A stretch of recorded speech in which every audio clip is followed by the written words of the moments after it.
सदा वसन्तं गिरिजासमेतं सुरासुराराधितपादपद्मं श्रीवैद्यनाथं तमहं नमामि, तमहं नमामि, तमहं नमामि। श्रीवैद्यनाथं तमहं नमामि। आप सभी सनातनी शिव भक्तों का स्पिरिचुअल वर्ल्ड नामक इस आध्यात्मिक चैनल में स्वागत है। आज मैं सर्वरोग मुक्ति प्रदायक एवं अति कल्याणदायक श्री वैद्यनाथ ज्योतिर्लिंग के महिमा का गुणगान आपके समक्ष प्रस्तुत करूंगा। बाबा वैद्यनाथ लोगों के सभी मनोवांछित कामनाओं के सिद्धि के लिए जाने जाते हैं। पौराणिक कथा के अनुसार दशानन रावण भगवान शंकर को प्रसन्न करने के लिए हिमालय पर तप कर रहा था। वह एक एक करके अपने सिर काटकर शिवलिंग पर चढ़ा रहा था। 9 सिर चढ़ाने के बाद जब रावण 10वां सिर चढ़ाने लगा तो भोले ने प्रसन्न होकर उसे दर्शन दिया और उससे वर मांगने को कहा। तब रावण ने कामना लिंग को ही लंका ले जाने का वरदान मांग लिया। रावण के पास सोने की लंका के अलावा तीनों लोकों में शासन करने की शक्ति तो थी ही, साथ ही उसने कई देवता, यक्ष और गंधर्वों को कैद करके भी लंका में रखा हुआ था। इस वजह से रावण ने यह इच्छा जताई कि भगवान शिव कैलाश को छोड़ लंका में रहें। महादेव ने उसकी इस मनोकामना को पूरा तो किया, पर साथ ही एक शर्त भी रखी। उन्होंने कहा कि अगर तुमने शिवलिंग को रास्ते में कहीं भी रखा तो मैं फिर वहीं रह जाऊंगा और नहीं उठूंगा। रावण ने शर्तें मान ली। इधर भगवान शिव के कैलाश छोड़ने की बात सुनते ही सभी देवता चिंतित हो गए। इस समस्या के समाधान के लिए सभी भगवान विष्णु के पास गए। तब श्री हरि ने लीला रची।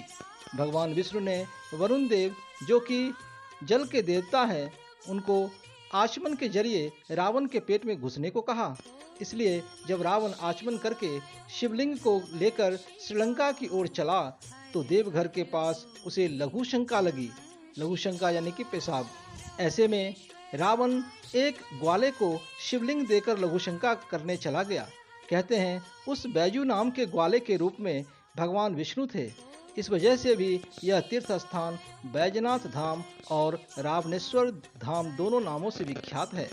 पौराणिक ग्रंथों के मुताबिक रावण कई घंटों तक लघु शंका करता रहा, जो आज भी एक तालाब के रूप में देवघर में है।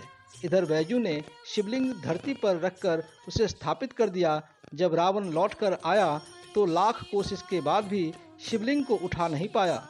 तब उसे भी भगवान की यह लीला समझ में आ गई और वह क्रोधित होकर शिवलिंग पर अपना अंगूठा गड़ाकर चला गया।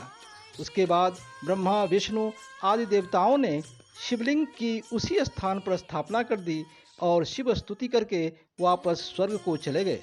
तभी से महादेव कामना लिंग के रूप में देवघर में विराजते हैं। इस वैद्यनाथ अष्टाकम मंत्र का भक्ति पूर्वक जाप व श्रवण से मनुष्य की सारी मनोकामनाएं पूरी होती है। श्री राम सौमित्र जटायुवेद सदाननादित्य कुजार्चिताय। श्री राम सौमित्र जटायुवेद सदाननादित्य कुजार्चिताय। श्रीनीलकंठाय दयामयाय श्रीवैद्यनाथाय नमः शिवाय। नमः शिवाय, नमः शिवाय। हे रावणेश्वराय नमः शिवाय।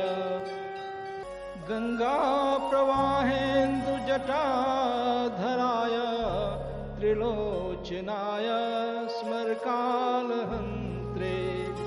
गंगा प्रवाहेन्दु जटाधराय त्रिलोचनाय स्मरकालहन्त्रे। समस्त देवैरभिपूजिताय श्रीवैद्यनाथाय नमः शिवाय। नमः शिवाय, नमः शिवाय। हे कामनालिंगाय नमः शिवाय। भक्तप्रियाय त्रिपुरान्तकाय पिनाकिने दुष्टहराय नित्यं भक्तप्रियाय त्रिपुरान्तकाय पिनाकिने दुष्टहराय नित्यं प्रत्यक्षलीलाय मनुष्यलोके श्रीवैद्यनाथाय नमः शिवाय नमः शिवाय नमः शिवाय हे आरोग्यदेवाय नमः शिवाय प्रभूतवातादि समस्त रोग प्रणाशकर्त्रे मुनिवन्दिताय प्रभूतवातादि समस्त रोग प्रणाशकर्त्रे मुनिवन्दिताय प्रभाकरेन्द्वग्निविलोचनाय श्रीवैद्यनाथाय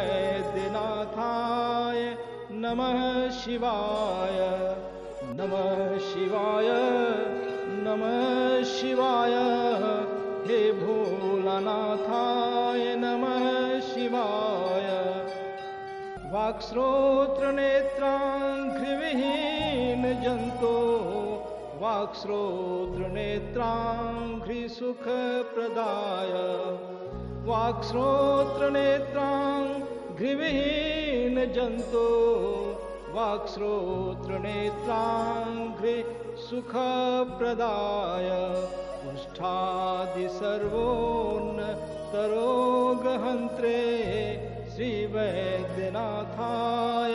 नमः शिवाय नमः शिवाय नमः शिवाय हे दीननाथाय नमः शिवाय वेदांत वेद्याय जगन्मयाय योगेश्वरध्येय पदाम्बुजाय वेदांत वेद्याय जगन्मयाय योगेश्वरध्येय पदाम्बुजाय त्रिमूर्तिरूपाय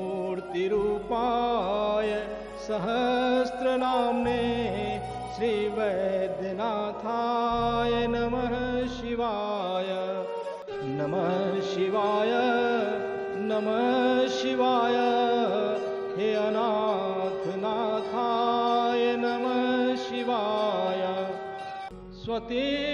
स्वतीर्थमृदभस्म मृदाङ्गभाजां पिशाच दुःखार्तिभयापहाय स्वतीर्थमृदभस्म मृदाङ्गभाजां पिशाच दुःखार्तिभयापहाय आत्मस्वरूपाय शरीरभाजां श्रीवैद्यनाथाय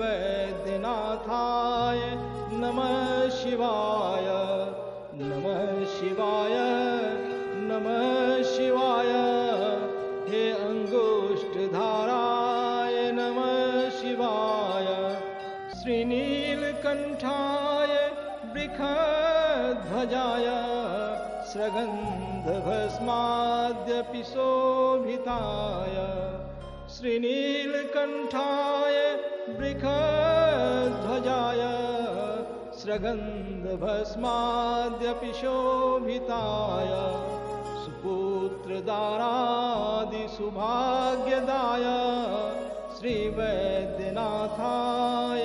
नमः शिवाय नमः शिवाय नमः शिवाय हे बैजू महादेव नमः शिवाय बालाम्बिकेश वैद्येश भवरोगहरेति च जपेन्नामन्त्रयं नित्यं महारोगनिवारणम् इति श्रीवैद्यनाथाष्टकं सम्पूर्णम्। ॐ नमः शिवाय।